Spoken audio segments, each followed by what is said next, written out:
Chapter 4, Barcelona. I had barely got unpacked before I was researching Spanish language courses at colleges in Spain. I was surprised at how many colleges were offering the sort of course I wanted, but the one that caught my eye was with the Don Quixote Language School. As I researched into the company, I found that it offered a wide variety of courses and focuses on which would suit me best. I decided that the month-long intensive course with accommodation would be the best for me, but I wanted to think about it before talking to anyone. After a couple of weeks of deep reflection on the weekend away, potential pitfalls and benefits, I decided to speak to Craig about my idea. I had expected him to pour cold water on my idea, but he surprised me. Craig not only encouraged me to seize the moment and go, but he told me about his time living in Barcelona.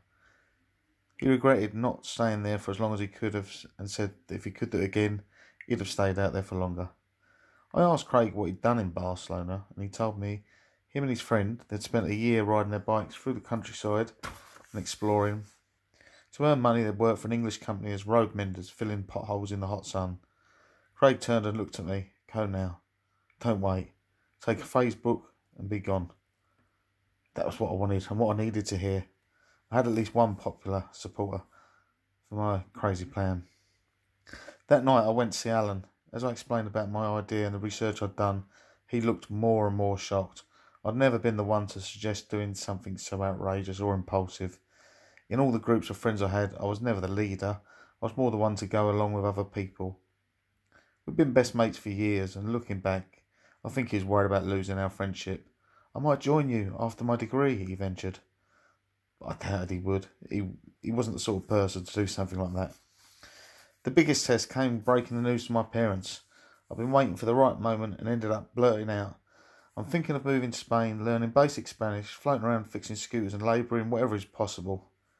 My parents were stunned, and they had no inkling of what I had been doing. Then came all the questions about language barriers, money, losing my job at Daytona, and a million other questions. I think they thought that this was just a whimsical fancy and that I needed a reality check. I explained that I'd researched language schools, I'd done my budgeting, and that Craig had not only given me the benefit of his experience, but promised to keep my job open for 6 months in case things didn't work out in Spain, and also give me the name for a contact of an English company in Spain, so I could earn a living there. My parents looked relieved that I'd thought the adventure through. My mum said, I think as long as you remember not to be too proud to come back. If it doesn't work, then go for it. Their acceptance was a lovely thing to hear. My dad added, just remember your break to Madrid might have been nice, but living there's another thing. They were wise words, I needed them. The next person I wanted to tell was my nan. The old girl, as we'd affectionately nicknamed her, was a woman who I'd not only loved and respected, but also viewed as a friend. I decided to go and see her the following day. On the Sunday, I woke up and decided to check course availability at Don Quixote Language School, Barcelona. I decided on a course start date of 31st of March 2002. I emailed the college to tell them my decision and asked if I could arrive a couple of weeks early to get a real feel of Spain. After sending that email off, I got ready to go and see Nan. She was pleased to see me, and before I knew it, I was seated in the living room, usual spot, with a cup of tea and some Marie biscuits, sometimes called Maria biscuits. They were my favourite biscuits, and oddly enough were a traditional Spanish biscuit. It seemed like Spanish influences were everywhere. I hadn't seen Nan for a few days, and she was keen to hear about my holiday. I gave her the edited highlights. She didn't really need to hear about her grandson being quite drunk or stage striding.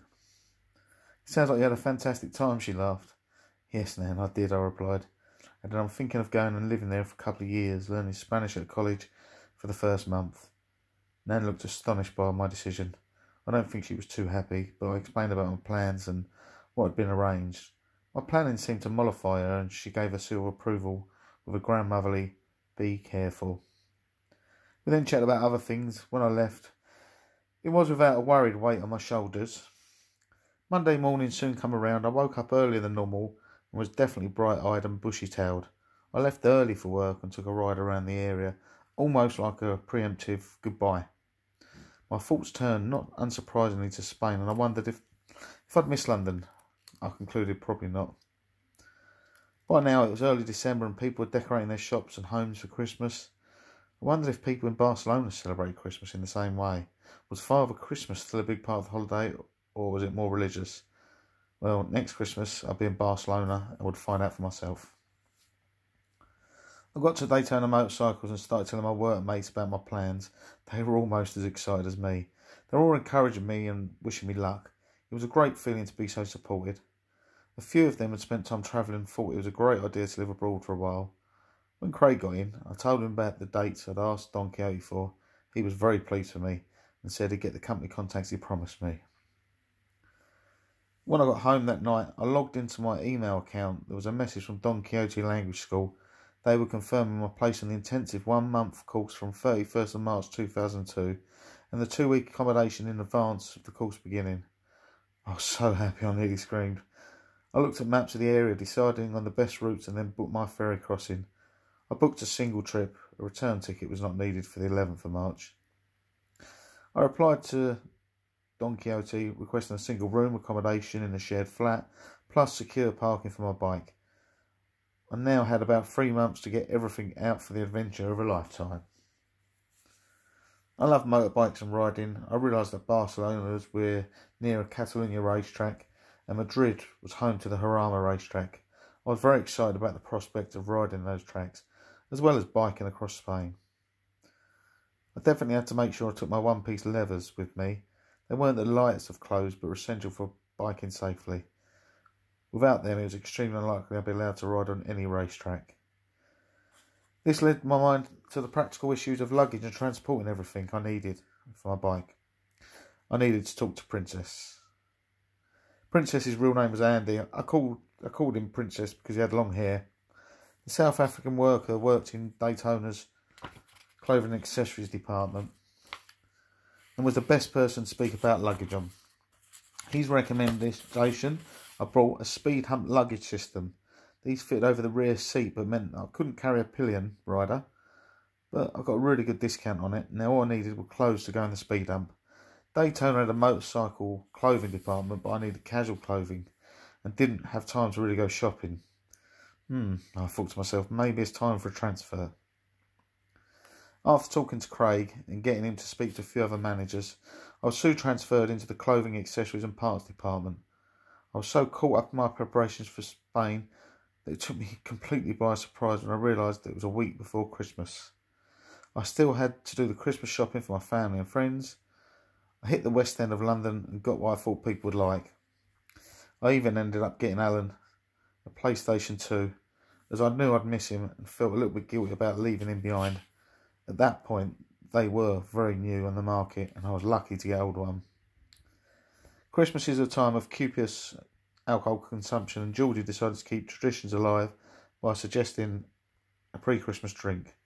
That sounded good to me. The whole gang would be together and I could share my news. I just hoped that she'd forego the trays of shots this time. The Auctioneers in Greenwich was the chosen pub.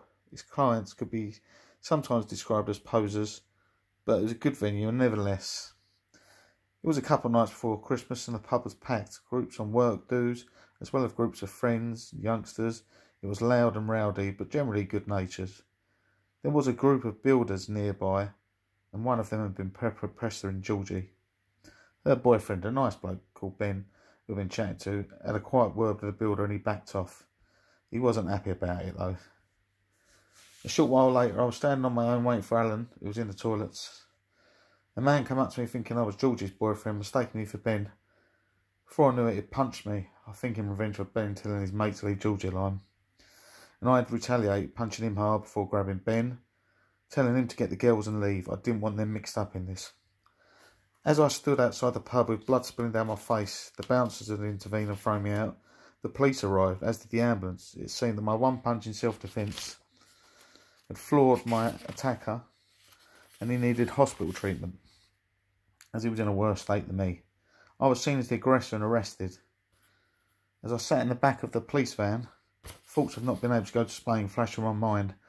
What if the guy died? I could be a murderer. At the police station, they asked me if there was anyone they should call. I said no. I didn't want to worry my parents. I gave my statement, hoping there'll be CCTV footage to back up my story. I was then taken to the cells. I laid down in this tiny bunk and drifted off to sleep. An hour or so later, I was woken by a police officer telling me that my parents had arrived. I said not to bother them. I was quite angry, but the policeman replied that they hadn't. As I walked out to meet them, I saw that Alan was with them. All three looked scared for me, but Mum and Dad asked how I was, rather than what have you done, so I assumed Alan had told them what had happened. I was allowed to go home after the desk sergeant explained that I would have to return within 14 days once the CCTV footage had been examined. Dad took me to the accident and emergency department at my local hospital after dropping Mum off. It turned out that my nose was broken but I didn't need stitches. Not a good look at Christmas or any other time really. A few days later I got a call from the local police station. They'd reviewed the CCTV footage of the night. My attacker had withdrawn his allegation. They suggested that I withdrew mine against him. After a long conversation and to draw a line under the whole affair, I accepted a caution, despite feeling this was undeserved as I was the victim in this. But it meant I can now focus on Spain once more.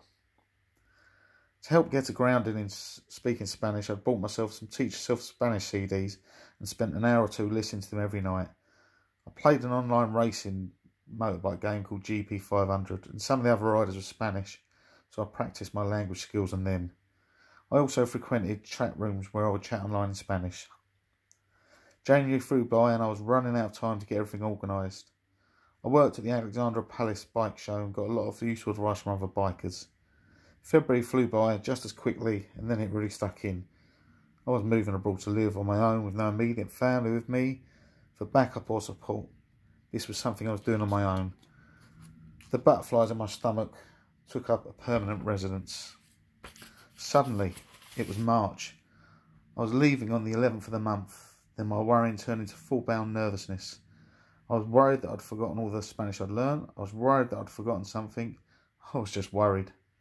Some suppliers from Daytona did business and gave me details of Spanish stockists and suppliers. Customers wished me well. Even Mark Woods offered his place in Malaga to stay at. Home and work distracted me with leaving parties. The works parties took place in the Hart pub. It was a bit of an old man's pub, but at least that meant no risk of my nose being broken again. I did get a bit teary and emotional saying goodbye to the works team, who had taken on a 17-year-old apprentice with no clue but plenty of enthusiasm. My friends, family, neighbours came to mind for goodbye drinks. It was good to see everyone, and I was sad to go and leave, but then my mind was made up. I was going to Spain. I remember thinking to myself, today is the 7th of March 2002. It's a Thursday, and in 3 days' time I leave for England for a new life in Spain. 7 is my lucky number. All the books and mystical experts say so. I had a notion that my lucky number was 25, but when you think about it, 2 and 5 equal 7. And certainly 7th of March 2002 is the day that changed my life.